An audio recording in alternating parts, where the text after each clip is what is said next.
Pessoal, a paz do Senhor, tudo bem com vocês? Como é que vocês estão, gente? Me conta como é que vocês estão nessa pandemia, como que vocês estão enfrentando tudo, como que vocês estão lidando com tudo. Gente, não é fácil, né? Mas, antes de iniciar esse vídeo, eu quero deixar uma palavra de Deus para o seu coração. Jó 8:21. Você vai voltar a sorrir, você vai voltar a dar gritos de alegria. Não se preocupe, né? Descansa no Senhor. Eu sei que é muito difícil tudo isso que a gente está enfrentando, mas olhe para isso com um olhar positivo, que você vai sair disso tudo mais forte, você vai sair mais fortalecido.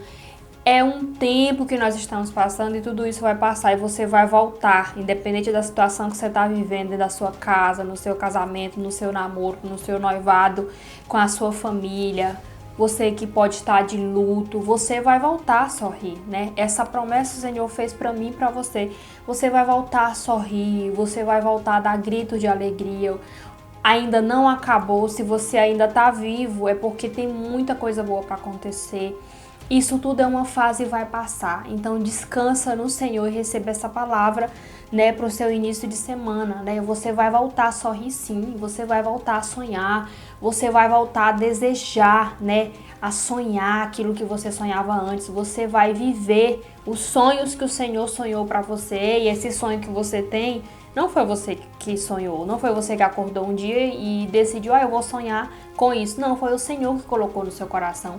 E se o Senhor colocou esse sonho no seu coração, é porque Ele tem o poder de fazer esses sonhos realidade, de realizar esse sonho.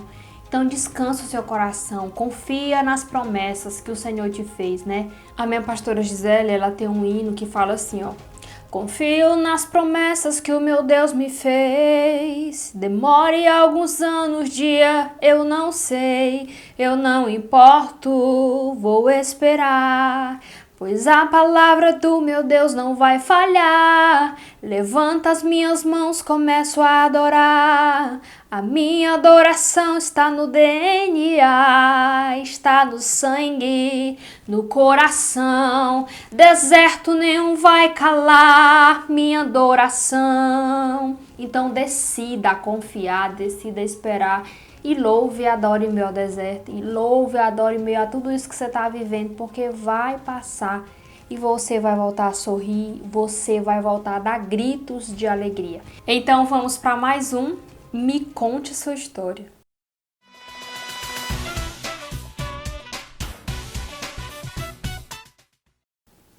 E esse de hoje, eu recebi ele quando eu li esse testemunho, né? Eu li esse testemunho, depois eu li pro Rafa, né?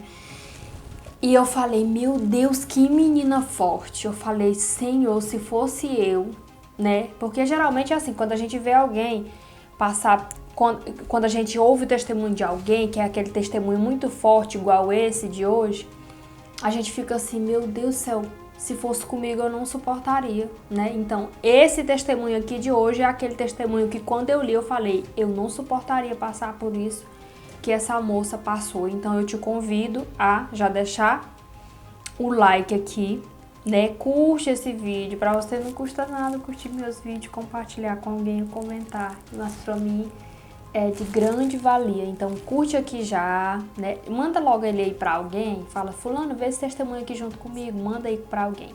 Vou esperar até 5 para você compartilhar esse vídeo com alguém. Então eu sei que vocês já compartilharam com alguém, né? E no final do vídeo deixa um comentário, né? Gente, eu sempre peço isso. Vamos respeitar o testemunho de cada um. Cuidado com os comentários, porque a dona do testemunho, ela vai assistir o vídeo, ela vai ver os comentários. Então eu peço carecidamente, vamos ter cuidado com os comentários, tá? Vamos ter empatia. Eu sei que vocês sempre têm empatia. Eu nunca vi aqui um comentário maldoso. Mas não vale nada reforçar, né? Gente, vamos lá. Ela começou assim, oi Cris, pode me chamar de Fran. Ela não quer se identificar, né? Assim. Vim contar a minha história. Sempre fui uma adolescente muito rebelde, pois cresci em um lar que ninguém era cristã. Minha mãe católica e meu pai alcoólatra. Conheci meu esposo Gente, eu vou parar aqui já para me fazer uma observação. Minha mãe católica e meu pai alcoólatra. Um dia desse eu tava conversando com a minha irmã e falando assim, nossa, nós somos tão privilegiados pelo meio que a gente foi criada, né? Porque assim, não sei se eu já comentei com vocês, mas meus pais, eles são separados, mas os meus pais já separaram, eu já tinha 17 anos, então eu já tava com o meu caráter formado. E todo mundo erra, né? O meu pai, ele errou muito, todo mundo erra, mas eu sempre falei, e os meus irmãos, né? Que eu tenho, por parte de mãe, eu tenho mais de 2 irmãos, e a gente sempre foi grato, né? A gente sempre foi grato, assim, pelo meio e como a gente foi criado, porque isso influencia de como a pessoa vai ser, né? Isso influencia muito no caráter, né, que aquela criança ela vai se tornar. O meio que você é criada contribui muito, muito, muito, muito de como você vai ser. Então, assim, eu senti de falar isso aqui agora. Você, moça, você, rapaz, que foi criada em um lar cristão, você que foi criada, que você se tornou alguém, sabe, de caráter, não custa nada você agradecer os seus pais. A gente não pode deixar para agradecer só dia de mãe, dia dos pais, em data comemorativa. Nossa, é tão bom, sabe, a gente virar pro pai da gente, pra mãe, em um dia normal, uma segunda-feira normal, uma terça, uma quarta normal, e falar, mãe, quero lhe agradecer por tudo que você fez, pelo ambiente que eu fui criada, eu sou muito grata, porque hoje eu vi que cada dificuldade, cada não que você me disse valeu a pena. Então, assim, adolescente que tá assistindo esse vídeo, jovenzinha aí de 17, 18, 19 anos que tá assistindo esse vídeo, se vocês têm mágoa do pai, se vocês têm mágoa da mãe, se vocês falar, minha mãe não gosta de mim porque ela não me deixa fazer nada, gente, vai chegar um dia que vocês vão se arrepender tanto por cada preocupação que causou na mãe de vocês, por cada coisa que vocês causaram nos pais de vocês, que a fase da adolescência, a gente acha que a gente é dono do mundo, que a gente é dono do nariz da gente, a gente quer extrapolar, a gente quer meter o pau na barraca e não tá nem aí, entendeu? Então, assim, gente, vamos ser gratos, vamos virar para os nossos pais um dia normal e vamos agradecer, né? Vamos agradecer, porque muitas pessoas não têm a oportunidade que você está tendo de ser criada em um lar cristão, de ser criada em um lar onde o seu caráter está sendo formado, entendeu? E isso contribui muito para a sua vida. Então, seja grata pela vida dos seus pais, fale para ele que você é muito grata pelo ambiente que você foi criado. Dando continuidade aqui. Aí ela diz, né, que a mãe dela era católica e o pai alcoólatra. Conheci meu esposo, eu tinha 14 anos. 14 anos. Gente, todas as observações que eu fizer aqui, eu não vou estar julgando essa moça, porque eu não tenho poder e nem autoridade para julgar ninguém. Todas as observações que eu fizer aqui vai ser para você, adolescente, você jovem, que está me assistindo, não cometer, né? Porque sábio não é aquele que erra para poder aprender. Sábio é aquele que aprende com os erros alheios, entendeu? Então, primeiramente, tudo que eu fizer aqui, eu não vou estar julgando essa moça, tá? Então, assim, gente, 14 anos. Ela diz, né, que conheceu o esposo dela, ela tinha 14 anos e ele 30 e alguma coisa. Então, assim, gente, primeiramente, essa fase é uma fase que não é pra você que tá aí me assistindo pensar em namorar, né? Se tem alguém que tá me assistindo com essa fase de 14 anos, entendeu? Se tem alguma mãe que tem alguma filha em casa com essa fase e tá pensando em deixar ela namorar com algum rapaz e tal, porque senão ela vai se rebelar, porque senão ela vai fugir de casa. Gente, essa fase não é fase de estar pensando em namoro, não. É fase de estar pensando em estudar, de conhecer mais a Bíblia, entendeu? De começar a colocar um propósito de ler a Bíblia todinha, entendeu? Porque eu me arrependo muito de eu não ter me aprofundado na Bíblia na época que eu tinha essa fase aqui, entendeu? Enfim, então essa fase não é fase de você estar pensando em namorar, não, de manter aí um relacionamento, né? Eu creio que se essa jovem, se ela pudesse voltar lá nos 14 anos dela, ela teria feito diferente. Aí ela diz aqui, eu tinha 14 anos e o meu esposo 30 e alguma coisa. Demos um beijinho, demos uns beijinhos E depois passamos um tempo sem se ver. Eu não lembro se foi 2 anos por aí, quando nos encontramos de novo. Eu já estava perdida no mundo, ou seja, se ela tinha 14, passou 2 anos, 14, 15, 16. Então eles se encontraram, ela tinha 16, entrando por 17. Ela já disse que nessa idade já estava perdida no mundo e ele estava pior do que ela.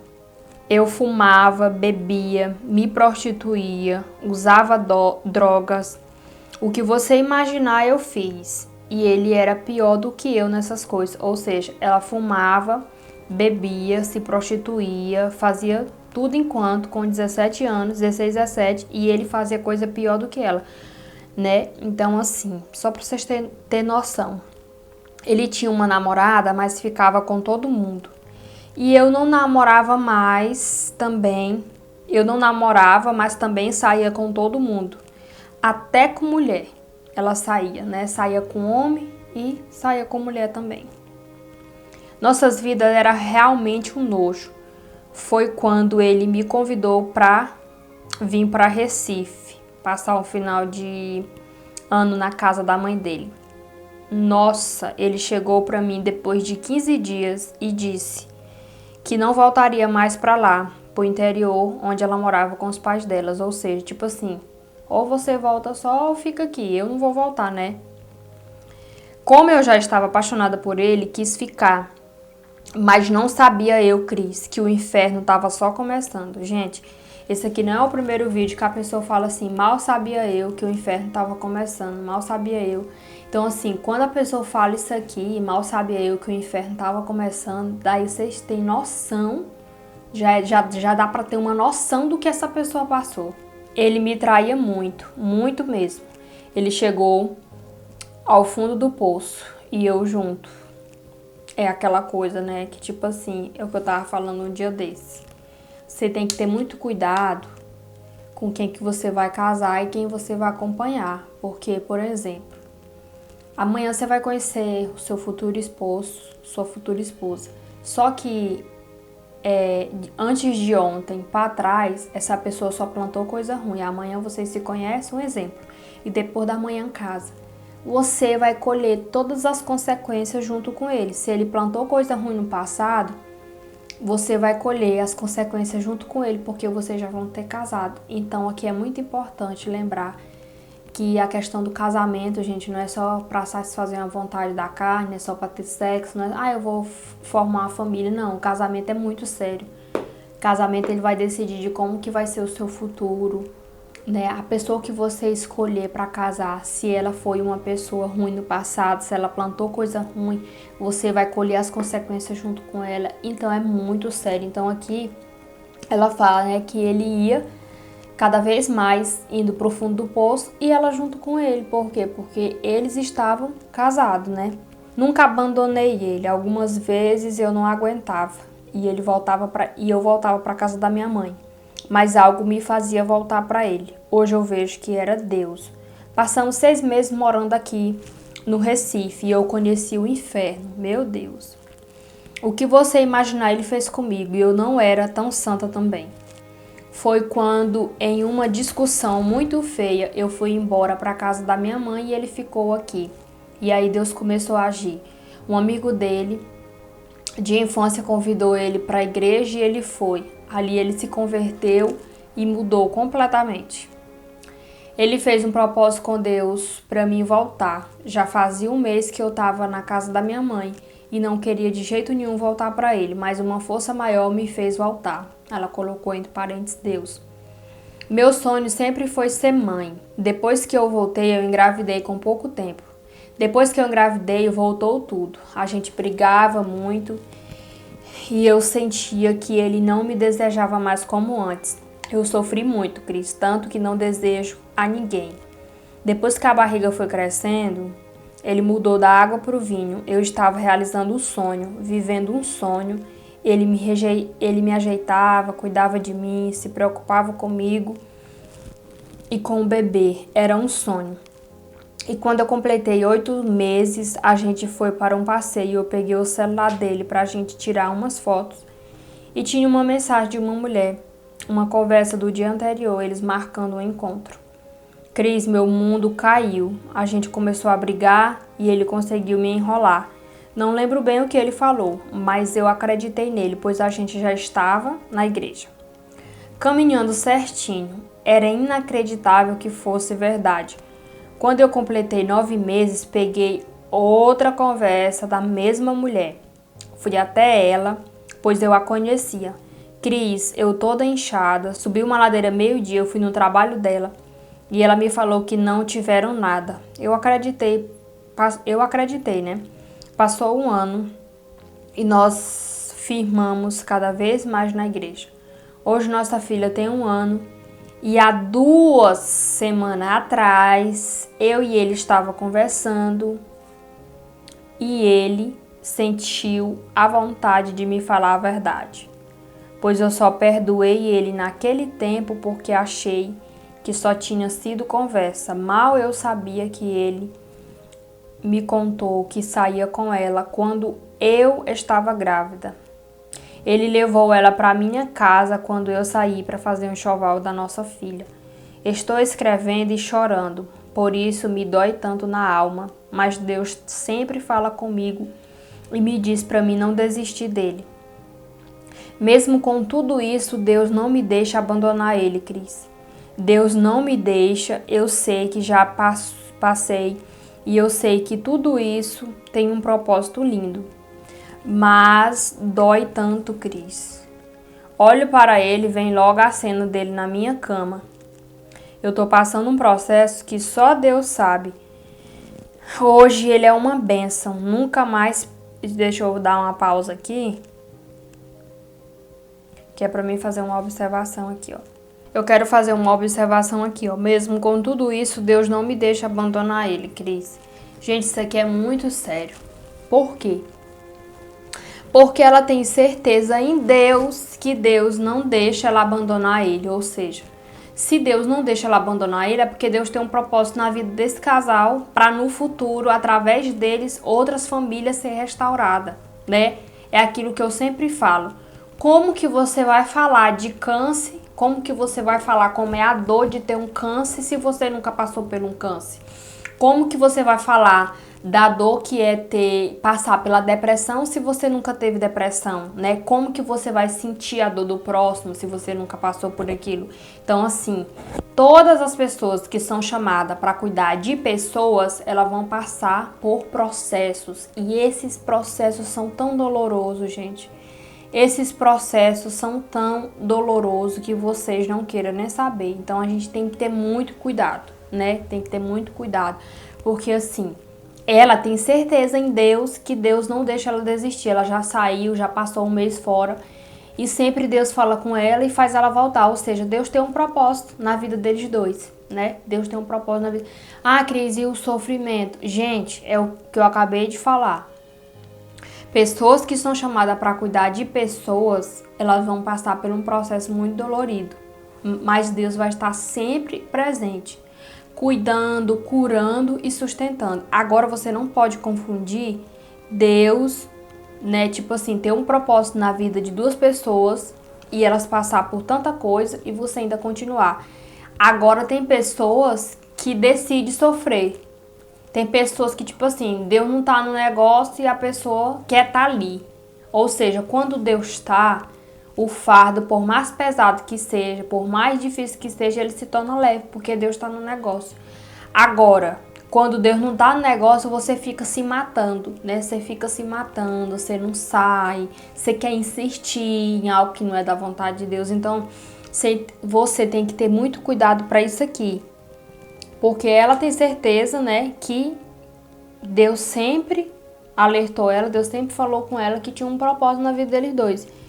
Passou por tudo isso? Passou. Mas por quê? Porque Deus tem um propósito na vida deles dois. Ou seja, isso aqui é tão nítido que ele confessou para ela.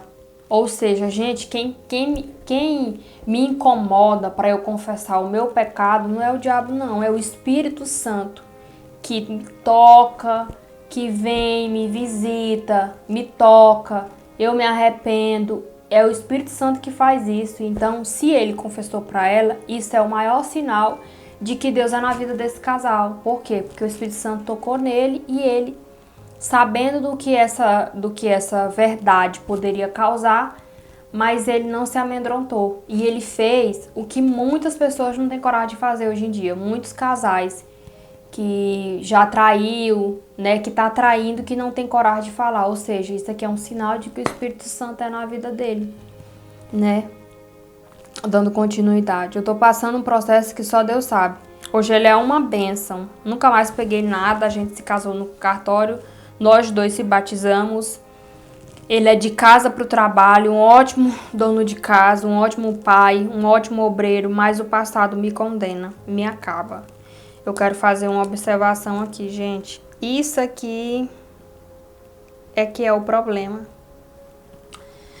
Ai, a gente tem que ter muito cuidado com aquilo que a gente faz, sabe? Na juventude. Você, jovem que tá me assistindo aqui, que tem 15, 16, 17, 20 anos, 19, 18, não sei.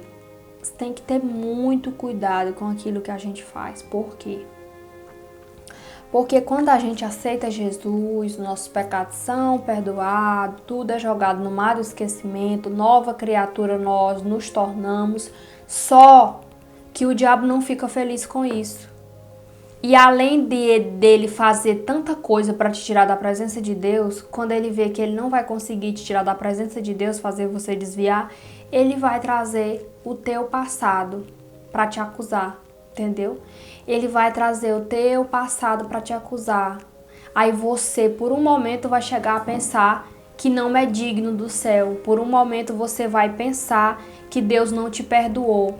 Qualquer dificuldade que você enfrentar, qualquer crise financeira que você passar, qualquer coisa que você passar, você vai pensar, não, isso aqui é fruto daquilo que eu pratiquei lá no passado, Deus não me perdoou e eu tô pagando o preço agora. Gente, isso é muito sério, por isso que a gente tem que ter cuidado com as nossas atitudes, com os nossos atos, porque por mais que Deus perdoa, o diabo sempre vai querer puxar alguma coisa do passado para nos acusar, né? E é isso aqui que o inimigo tá fazendo, né? Ela diz que o passado dela condena, né? Acaba com ela.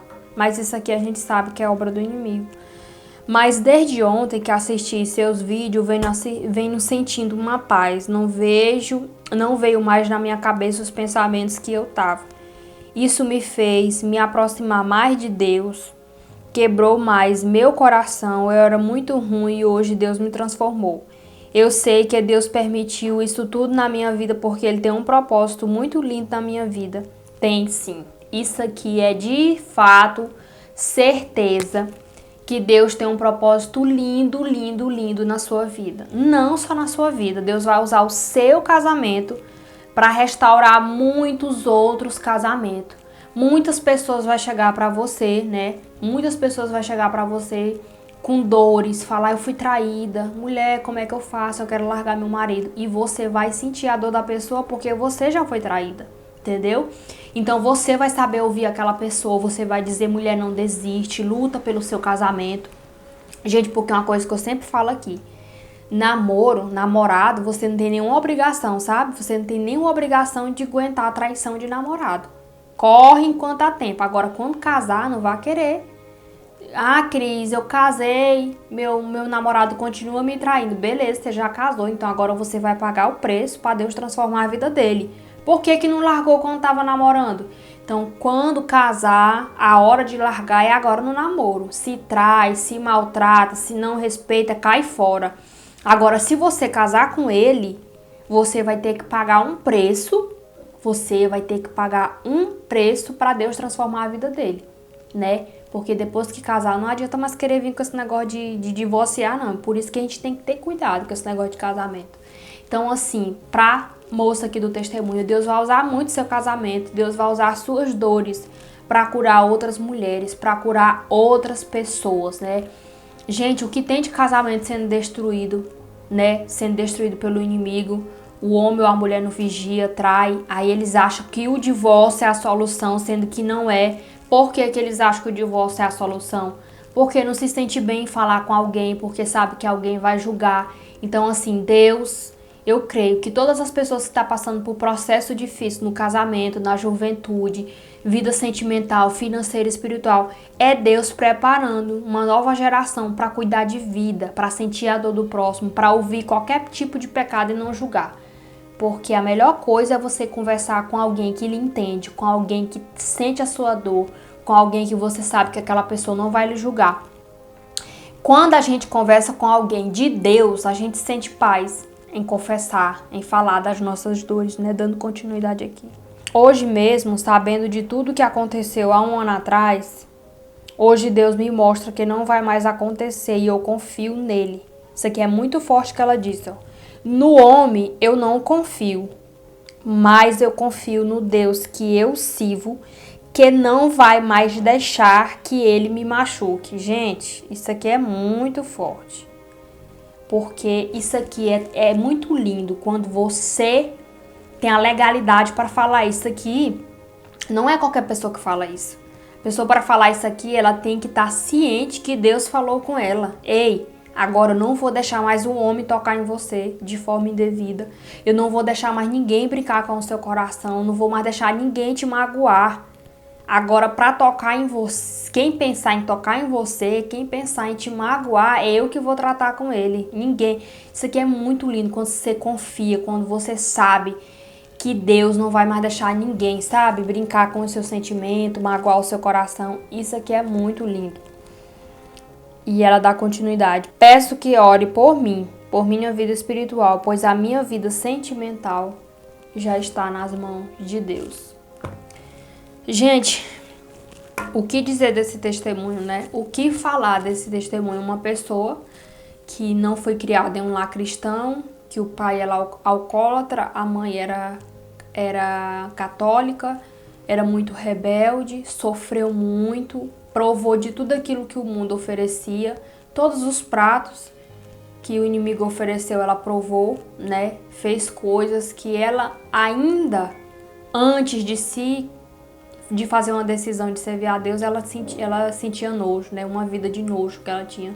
Então, assim, é por isso que eu falo, gente, Deus, ele aposta naquele tipo de pessoa que o mundo olha e não dá nada, sabe? Deus, ele aposta nesse tipo de pessoa aqui, que faz de tudo, sabe? Que tem aquelas pessoas que regaçam, sabe? Que a gente olha assim, não vai dar nada, ó, é só mais um, é só mais um. Então, assim, Deus, ele ama. Deus, ele ama um coração sincero. Deus, ele ama um coração quebrantado. Eu sei que no início de tudo ela nunca imaginava que ela ia chegar até aqui com esse casamento, que ela ia chegar até aqui, né? Porque quando a gente está enfrentando muita dificuldade, a gente só pensa em desistir, né? Só pensa em desistir, só pensa em chutar aí o pau da barraca e tchau, obrigado. Mas se ela, eu vou falar pra ela, que eu sei que ela vai assistir esse vídeo, e falar pra você também. Se você chegou até aqui, né, falar pra você também que tá assistindo esse vídeo, se você tem passado por muita dificuldade no seu casamento, se você tem passado por muita dificuldade na sua vida sentimental, se você chegou até aqui, há um propósito a ser cumprido e ele vai se cumprir, né? Jeremias 29:11. Gente, esse é um dos meus versículos favoritos. Ei, eu sei os pensamentos que eu tenho a respeito de vós, diz o Senhor dos Exércitos. Pensamentos de paz para vocês ir e dar um futuro próspero. Ou seja, eu sei, o Senhor está dizendo para você, eu sei os pensamentos que eu tenho a respeito de vós. É pensamento de paz, é pensamento de prosperidade para vocês ir e viver um futuro lindo, um futuro próspero. Então, se você está passando por dificuldade na sua vida, no seu casamento, se você tem passado, confia no Senhor. Se o Senhor permitiu você chegar até aqui, é porque Ele vai usar as suas dores, vai usar esse testemunho. Você está passando por coisa que o seu testemunho está sendo gerado. Às vezes a gente vê uma pessoa com um testemunho lindo, né? É muito bom a gente ouvir testemunho, mas para se ter um testemunho tem que passar por muitas coisas. Então, para você, dona do testemunho, continue firme. Toda vez que vir pensamento do passado, o inimigo querendo acusar a sua mente, querendo fazer você desistir do seu casamento, você ora, repreende esses pensamentos, né? Faça um propósito no livro de Provérbios. O livro de Provérbios é muito bom, né, nos instruir a como ser uma mulher sábia, né, para edificar a nossa casa. E eu tenho certeza que todas as feridas vão ser cicatrizadas, né? Todas as feridas vão ser cicatrizadas. O Senhor não trouxe você até aqui. O Senhor não permitiu você chegar até aqui em vão. Tem um propósito e o Senhor vai usar o seu testemunho para ajudar outros casais. Então é isso, gente. Eu espero que vocês tenham gostado, que vocês tenham sido edificados de alguma forma através desse vídeo, desse testemunho. Compartilhe com alguém. E até o próximo vídeo. Paz do Senhor, gente. Até a próxima.